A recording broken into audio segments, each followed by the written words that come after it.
Halo teman-teman, Presiden Soekarno saat itu mengambil alih kekuasaan sepenuhnya.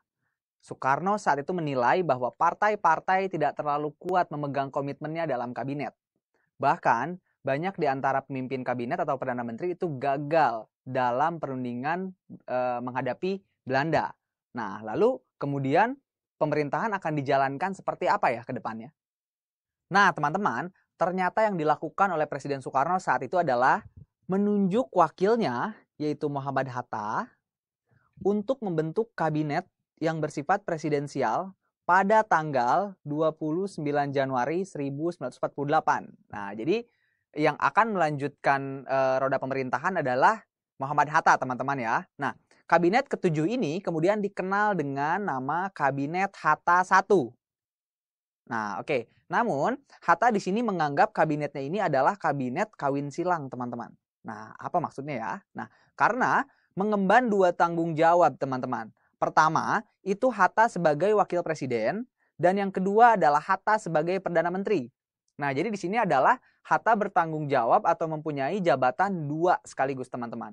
Pertama, dia adalah seorang wakil presiden, yang jelas harus bertanggung jawab kepada Presiden Soekarno. Nah, di lain pihak atau di satu sisi, itu Hatta juga berlaku atau bertindak sebagai Perdana Menteri yang bertanggung jawab kepada KNIP saat itu. Nah, jadi bisa dikatakan bahwa kabinet ini bersifat presidensial dan juga parlementer ya teman-teman. Kabinet Hatta I ini memiliki beberapa program kerja teman-teman. Yang pertama adalah pelaksanaan persetujuan Renville tentang gencatan senjata dan prinsip-prinsip politik serta melanjutkan perundingan dengan Belanda melalui Komisi Jasa-Jasa Baik.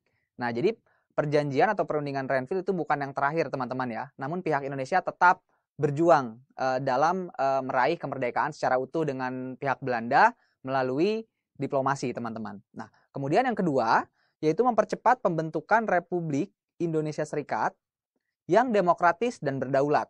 Oke, kemudian yang ketiga adalah rasionalisasi dan rekonstruksi ekonomi dan Angkatan Perang Republik Indonesia.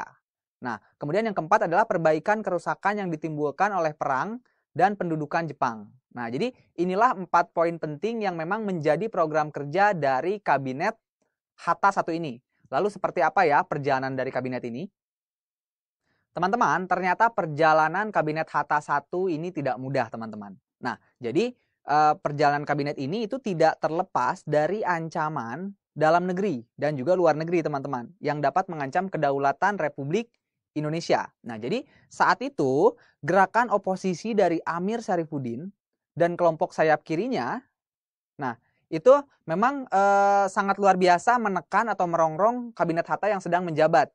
Jadi memang ceritanya mungkin Amir Syarifuddin merasa sakit hati teman-teman karena memang dia saat itu merasa gagal, kemudian dia dilengserkan, lalu Hatta naik menggantikan Amir sebagai Perdana Menteri. Nah, kemudian kekecewaan tersebut menjadi lebih besar lagi ketika memang saat itu Amir kemudian berkoalisi juga dengan Musso saat itu ya, yaitu pimpinan PKI, Partai Komunis Indonesia. Nah, bahkan sampai meletus menjadi peristiwa pemberontakan PKI di Madiun, teman-teman.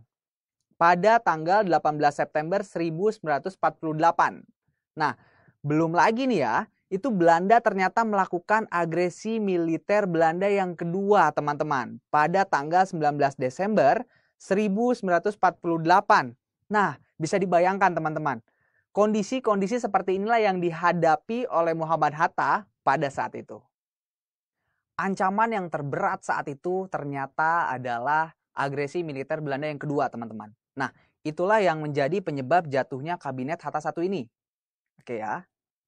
Nah, jadi pada agresi militer Belanda yang kedua itu Belanda melakukan aksi pemboman terhadap pangkalan udara Maguwoharjo.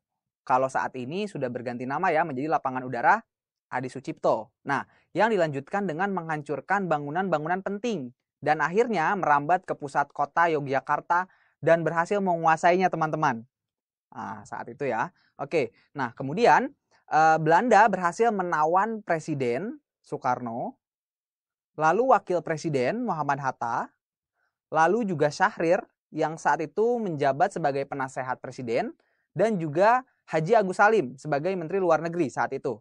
Nah, namun teman-teman ternyata sebelum mereka ditawan, Presiden ternyata sempat berhasil nih ya, mengirimkan surat pemberian kekuasaan teman-teman kepada Menteri Kemakmuran saat itu, yaitu Safrudin Prawira Negara. Untuk apa? Untuk membentuk pemerintahan darurat Republik Indonesia di Sumatera, yang biasa kita kenal dengan PDRI ya teman-teman ya. Nah, namun Soekarno pun berpikiran jika Safrudin gagal menerima pesan tersebut, maka diperintahkan pula nih kepada Sudarsono, lalu LN Palar, dan juga A.A. Maramis yang ada di New Delhi saat itu untuk membentuk pemerintahan RI di India. Nah, jadi memang sebelum ditawan dan dikuasai pemerintahan Indonesia itu memang sempat ada pesan mengenai pemberian kekuasaan terhadap orang-orang tadi yang disebutkan teman-teman. Nah, jadi inilah yang menyebabkan kabinet Hatta I ini jatuh. Jadi memang setelah Hatta diculik ya teman-teman, itu jadinya tidak bisa beroperasi karena Perdana Menterinya saja diculik, sehingga roda pemerintahan otomatis tidak bisa berjalan saat itu. Belanda akhirnya dapat menguasai kota Yogyakarta sepenuhnya teman-teman. Nah, maka dengan kondisi seperti ini berakhirlah sudah masa kabinet Hatta I.